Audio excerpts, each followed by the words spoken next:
Walt, you are an amazing writer. I love what you have done in The Long November, and I got to start it off by saying this is a book without a movie. It needs to be on Netflix. It needs to be on a big screen. It needs to be somewhere. Well, thank you. I would certainly like to see it as a movie also. I know I did a podcast recently where Ron Howard had also done a podcast there sometime in the past. So I'm hoping maybe he listens to a few of the podcasts on that show. I could see it as a movie. Yeah. The way that you build scenes, I mean, it is so patient for the reader because sometimes they'll go so fast and you're going, what happened here? How did this happen? And then it may not get us to the next page, but you have that opportunity to give us that chance to, slowly turn the page so that we can keep digesting the storyline. Well, thank you. Yeah, I do my best. How does it come to you, a story like this? Because, I mean, one of the things that kind of really, they kind of scared me, making Pakistan a nuclear power. To me, that's just another page in the axis of evil. Well, I don't know if I'd go that far, but it's another page in the let's be very concerned pile. Mm-hmm. Pakistan became a nuclear power in 1998. The Chinese helped them develop the weapons, and I say in the book they have about 200, but in reality it's more like 165, but that's close enough, But I'm never sure how I come up with any ideas, but I kind of like to look at history and say, what if I brought this forward to now? I kind of look for areas that I don't think Americans are very aware of. Things like that, and just the ideas just come to me. I've never really understood where they come from. I think a lot of writers would probably tell you that, but it's just they just appear, and then usually I'm a very free-flowing writer. I don't outline much at all. Typically, I know the beginning of the book, the end of the book, and everything in between just shows up as I go along. Pakistan, what is an area of concern that we don't pay much attention to. Yep. And so it just seemed like a likely place for me to go. The perfect place, because the whole world is watching each other right now. And what you do is you introduce Pakistan in a way of going, oh, let me step back here for a moment and pull that lens back to see what else is going on. Right. Because if it's not on the front page of the newspaper, if they're not talking about it on the NBC Nightly News, then we don't know about it. But at least you have planted a seed here for us to become students. That was part of the goal. Yeah, like I said, I like to. My first novel, for example, The Red Line, was about Russian aggression into Central Europe and the Americans having to end up facing them. And I wrote that well before the Putin went into Ukraine. So I like to kind of project out and say, like I said, what if? Yep. And then just try to put that on paper. Isn't that what writing is all about? It's answering our what if is what brings people together in the community as readers, and then that creates a conversation. That's the way I look at it.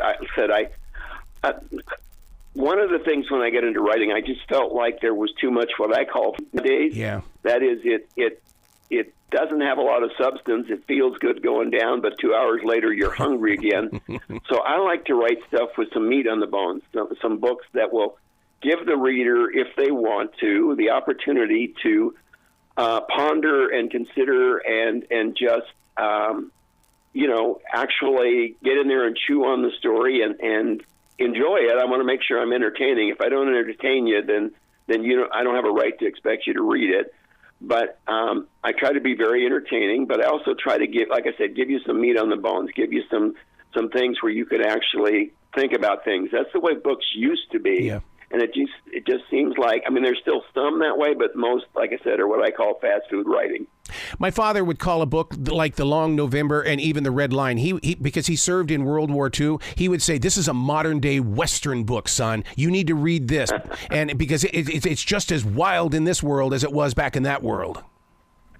Yeah, probably more wild now. I look at Westerns now and think, 3 people killed at the OK Corral, and we made a big deal about it for 150 years. Right. And we So I'm not so sure this isn't the Wild West sometimes. What kind of research do you do? Because I'm a research pig. I mean, I really dig in and dive in and get to the source. Well, luckily, since I write what I really think of them as more anti-war novels. I try not to make war feel good to anybody in these books.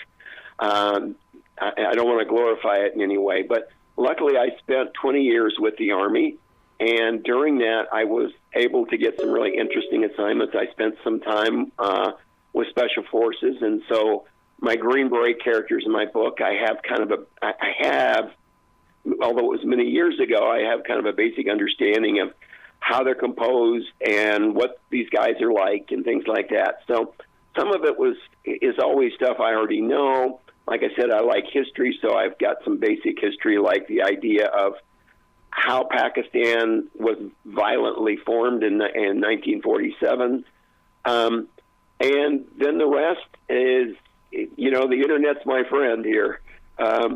In fact, I was just looking up the other day, okay, what's the length of a Pakistani tactical nuclear weapon, and no problem finding it. So it just, I think I spend as much time researching as I do writing. Yeah. Oh, and taking notes. My God, that's one of the things I wish I could be a fly on the wall when an author is taking notes. Well, I actually kind of do my research since I'm writing on the fly. I kind of do the research on the fly. So right. I do. In fact, I have some notes in front of me right now for my fourth novel that I'm working on.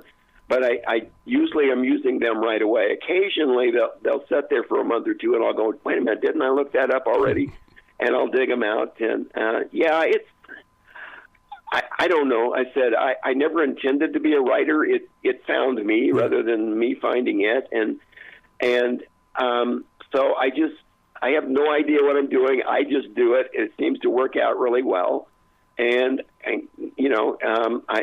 I know with the Long November here, every professional review we've gotten so far has been fantastic. Oh my God, people have fallen all over themselves. Mm-hmm.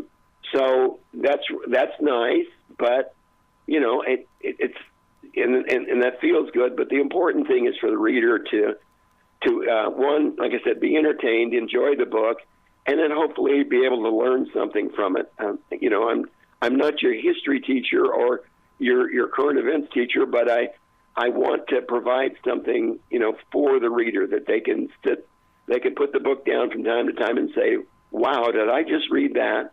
And think about the implications. Yeah. See, my wife, who's a school teacher, when she looked at the book and she really dove into it, she goes, this book takes me someplace. She goes, I don't want to be in 2024 all the time. I want to be taken someplace. And she believes that the Long November really does take readers someplace. Oh, gosh, your wife read it too. That's wonderful. And that's another point I want to make. I had a book club, a nearby book club, come in and read it, and these were all older ladies, yes. and they said right off, first thing they said is, this is not the kind of book I would have picked up and read, but oh my God, I love this. In fact, the woman in charge of the book club said, yeah, she said, I ended up canceling my hair appointment because I didn't want to stop reading, and I took that as a big compliment. If someone cancels their hair appointment, that it must have been important. And just as a side note, my wife was a teacher for 45 years. There you go. We've got that in common. Yep, there you go. So I'm going to ask you kind of a music kind of question with the Red Line, in the way that when you have something as successful as the Red Line, it's like, how do you move beyond your Fleetwood Mac Rumors or Eagles Hotel California moment? Because they were so big in their creative life that they always were challenged on, how can I get the next big one? How can I get the next big one? I think the Long November, you did it. You're going to make the big one again. Oh, wow, thank you. I don't really think about it that way. I know the Red Line was very critically acclaimed, and I felt like I did my best, and that's all I try to do with any of the books. Because I'm kind of a non-writer here, I'm not someone who went to get a master's in fine art and learn all the little tricks of the trade. I just do it by the seat of my pants, that I just try to write the best book I can write each time. And for me, the way to do that is to write and rewrite and rewrite and rewrite. I think in the red line, I may have looked at some words as much as 50 times. Yep. Literally looked at the sentence 50 times. I want every word to be perfect. They never are. They're always a little bit, there's always a spot that's a little bit short. But my goal is to write books that, when I'm finished, the words literally jump off the page. That's it. They just, That's exactly it. That goes right back to our first part of the conversation where I said, man, there's something about this book that moves us, man, and you keep us glued to that page. Well, thank you. Like I said, it never hurts to hear that your work is being appreciated, and I really appreciate that. Where can people go to find out more about you and everything that you're doing, especially with that fourth book on the way? I know we're not supposed to talk about it yet, but I mean, just the fact that you're writing it just inspires me as a writer. Well, let's put it this way. I'll give you a big hint about the fourth book. Go back and look at the epilogue of The Long November, and that'll tell you where I'm going. Really? I don't know if you remember the epilogue in it or not, but but I'm kind of a dinosaur, as my kids and grandkids would say. But I do have a web page, waltgraggbooks.com, and that's Gragg. So Walt, Gragg.com. And I have two Facebook pages, Walt Gragg Books, and then just Walt Gragg. They can go to either one of them. We typically put similar information on both. I love it. You got to come back to this show anytime in the future. The door is always going to be open for you, Walt. Oh, absolutely. So I guess you said you also read The Red Line. I just started it because I was pulled back into it because I wanted to. With The Long Winter, I went, wait a second. I went into this book not knowing the true history, so now I'm going into it. Well, yeah, and you ought to try. I don't want to put a plug in here too big, but when you're done with that, if you enjoy it, try The Chosen One, because that's actually kind of the prequel to The Long November. The Long November uses the same main characters as The Chosen One, where the Red Line is a standalone. Yep. See, I'm that person that starts in the middle of the story. Dang me, anyway. It'll work this way. Don't worry. Well, you be brilliant today, okay, Walt? I'm just going to try to be. Today's go pick up groceries with my wife's day, so I don't know how brilliant that's going to be. I'm going to try to behave today. How's that? I love it. Have fun, guy.